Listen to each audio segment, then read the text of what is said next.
এই সরকার এসে ভারতের আধিপত্য থেকে বাংলাদেশকে মুক্ত করেছে। ভারতের যে আগ্রাসী একটা ভূমিকা ছিল সব জায়গায়, সেখান থেকে স্বাধীন কণ্ঠে কথা বলতে পারছে ডক্টর মোহাম্মদ ইউনূসের নেতৃত্বে। এটা আমাদের কোনো অর্জন না। আমাদের যে রিজার্ভ বেড়েছে, আমাদের যে মুদ্রাস্ফীতি নিয়ন্ত্রণ আছে, আমাদের যে ব্যাংকিং খাতে ভগ্ন প্রায় বিধ্বস্ত ব্যাংকিং খাতে শৃঙ্খলা এবং আস্থা ফিরে এসেছে, এগুলো কোনো সাফল্য না। আমাদের যে 20,000-এরও বেশি হয়রানিমূলক মামলা, যেখানে প্রায় 5 লক্ষ আসামি ছিল বিরোধী দলের ভিন্ন মতের মানুষের, সেই মামলা প্রত্যাহার হয়েছে 20,000-এরও বেশি। এগুলি কি কোনো সাফল্য না? আপনারা যখন বলেন এই সমালোচনাগুলো অনবরত করা হয়, আমরা তো সবসময় উত্তর দিতে পারি না। কিছু ফেসবুকে লিখতেও স্যার মানা করে দেন, বলতে দিও না, জাস্ট কাজ করে যাও। আর ব্যক্তি পর্যায়ে আপনারা বললেন, একজন ভাই বললেন সাইবার বুলিং এর বিরুদ্ধে ব্যবস্থা নিচ্ছে না কেন? আপনারা বলেন বুকে হাত দিয়ে, বাংলাদেশে গত 16 মাসে সবচেয়ে বেশি সাইবার বুলিং কার এগেইনস্টে হয়েছে? আমার এগেইনস্টে হয়েছে। চ্যালেঞ্জ করে বললাম আপনাদের, আমার এগেইনস্টে হয়েছে। প্রথম 4 মাসে আমার বন্ধুরা খুঁজে বের করেছে, শুধু 4টা ডেলিগেটেড ভিডিও করা হয়েছে আমার সমালোচনা করে। আমি 15 বছর ছিলাম পাকিস্তানের দালাল, ওভারনাইট ভারতের দালাল হয়ে গেছি। আমার আমেরিকায় বাড়ি আছে, আমার পরিবার চলে গেছে অলরেডি আমেরিকায়। প্রকাশ্যে চ্যালেঞ্জ করে বলেছি আজকে থেকে 6 মাস আগে, একটা মানুষ আমেরিকা বাড়ি থাকলে এটা ঠিকানা খুঁজে বের করা সম্ভব। আমেরিকাতে বাড়ি থাকলে অবশ্যই বের করা সম্ভব, এটা কার ভাষা। ওপেন চ্যালেঞ্জ করেছি সমস্ত বাংলাদেশ, পৃথিবীতে যত বাঙালি সাংবাদিক ইউটিউবার আছে সবাইকে, খুঁজে বের করতে পারে নাই। যে মিথ্যুক, যে বদমাইশ বা যে বদমাইশরা এগুলি প্রচার করেছে, তাদের কিছু কিছু বলেছেন? এর চেয়ে বড় সাইবার বুলিং হয়?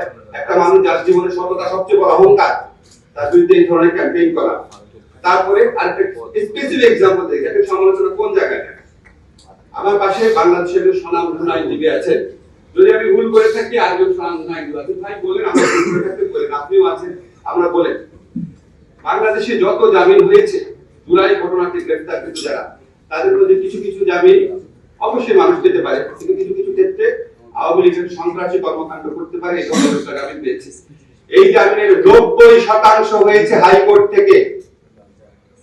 হাইকোর্টে যে জামিন দেয়, জামিনটা দেয় হাইকোর্টের একজন বিচারক। জামিন দেওয়ার ক্ষেত্রে যদি কোনো ভুল থাকে, সেটা বিচারকের দোষ। বিচারকদের অনেকেই আওয়ামী লীগ ফ্যাসিস্ট আমলে নিয়োগ পাওয়া, তাদেরকে সরানোর দায়িত্ব ছিল প্রধান বিচারপতির অধীনে সুপ্রিম জুডিশিয়াল কাউন্সিলের। এখানে আইন মন্ত্রণালয় কিছু করতে পারে? তারা এখানে কিছু করতে পারে? ভাই, আইন মন্ত্রণালয় আমি কি হাইকোর্টের বিচারককে সরাতে পারি? হাইকোর্টের বিচারক জামিন দিলে আমি কি হাইকোর্টের বিচারকের ব্যবস্থা নিতে পারি? ভাই, একটু সাউন্ড করে বলেন, পারি? পারি? হাইকোর্টের বিচারক যদি জামিন দেয়, হাইকোর্টের বিচারক যদি অন্যায়মূলক ভাবে জামিন দেয়, সেটা হাইকোর্টের বিচারকের দোষ। আর হাইকোর্টের বিচারককে নিয়ন্ত্রণকারী হচ্ছে প্রধান বিচারপতি, তাহলে প্রধান বিচারপতি প্রশ্ন করবেন। ঠিক কিনা বলেন আপনারা? ভুল বলছি? যতগুলা হাইকোর্টে জামিন হচ্ছে সবগুলা আমাকে ধরে দেওয়া হয়েছে, আসিফ নজরুলকে। কেন? আপনি যদি সত্যি এই জামিন বন্ধ করতে চান, তাহলে আপনি যারা এটার জন্য দায়ী তাদের বিরুদ্ধে কথা বলেন কেন? আওয়ামী লীগের ফ্যাসিস্ট আমলেও তো আপনারা সিনহা, শামসুদ্দিন মালিক, হায়দর হকের বিরুদ্ধে আমরা কথা বলেছিলাম। তখন বলা গেছে, তখন কি তত্ত্বাবধায়ক সরকার রায় বাতিল হইল কেন? হায়দর হককে দোষ দিয়েছিলেন নাকি আইনমন্ত্রীকে দোষ দিয়েছিলেন?